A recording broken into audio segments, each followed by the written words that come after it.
Јавното сообраќајно претпријатие Скопје информира дека по повод државниот празник Свети Климент Охридски, в понеделник или 8 декември, јавниот превоз во Скопје ќе сообраќа по неделен возен ред. Дежурна билетарница ќе биде само таа на транспортниот центар, со работно време од 8 до 14 часот. Жичарницата до Милениумскиот крст, како што се наведува во соопштенијето, вообичаено како и секој понеделник, нема да работи. Од јавно сообраќајно претпријатие Скопје потсетуваат дека секој понеделник и секој последен вторник во месецот за жичарницата се неработни денови. Градоначалникот на општина Центар Горан Герасимовски денеска информираше дека работнички ќе добие модерна сала по ФИБА стандарди. Поставуваме нов паркет на теренот од 700 метри квадратни, кој веќе следната недела ќе биде целосно завршен. Во теке и до инсталација на семафорите, додека осветлувањето и озвучувањето се веќе финализирани, посочи Герасимовски.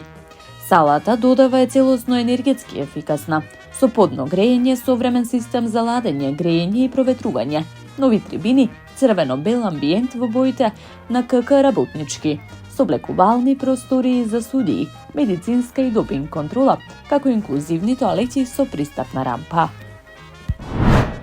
На повеќе локации во општина Илинден се спроведува голема акција за пошумување во рамки на проектот Зелена општина Илинден. Во рамки на акцијата, која ќе трае во наредниот период, ќе бидат засадени над 600 садници од повеќе видови. Целта е да се придонесе за подобрување на квалитетот на воздухот, унапредување на животната средина и подобрување на условите за живење, информираат од локалната самоуправа. Општина Илинден посочуваат заедно со општествено одговорни компании, граѓани, ученици и јавни претпријатија. Општинската администрација се сади покрај пешачко-велосипедските патеки, улици, патишта, училишта, детската градинка, спортските терени, пределот во населбата Мршевци, кој беше зафатен од пожарите во текот на летниот период, како и другите јавни површини. Градоначалникот на општина Илинден Александар Георгиевски нагласи дека грижата за екологијата и здравата животна средина е заедничка одговорност и дека општината се почесто организира вакви еколошки акции.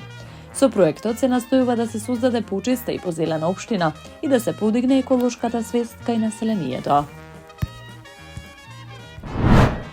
Општина Бутел извести дека во координирана акција со Министерството за внатрешни работи бил отстранет бесправно изграден објект во населеното место Визбегово. Законот за бесправно изградени објекти се спроведува на целата територија на општина Бутел. Градоначалникот Дарко Костовски нагласи дека, се додека тој е градоначалник, законите ќе важат за сите граѓани подеднакво и без исклучок. Градоначалничката на општина Кисела Вода Пети Стаменковска Трајковска во видео објава на социјалните мрежи сподели дека улицата Ѓорги Димитров доби нов изглед. Со завршувањето на последната фаза комплетно е финализирана реконструкцијата на целата улица. Со новото уредување се создава уреден сообраќаен пат, широк коловоз, нови тротоари, партерно уреден простор и ново улично осветлување. Ова ќе придонесе за подобар проток, зголемена сообраќајна безбедност и многу поквалитетно урбано секојдневие за жителите, посочи Стаменковска Трајковска. Реконструкцијата покрива потек до околу 1200 метри, широк 12 метри. Проектот е обезбеден со поддршка од владата на Република Македонија, преку програмата за капитални инвестиции и првиот јавен повик за распределба на средства, информираат надлежните.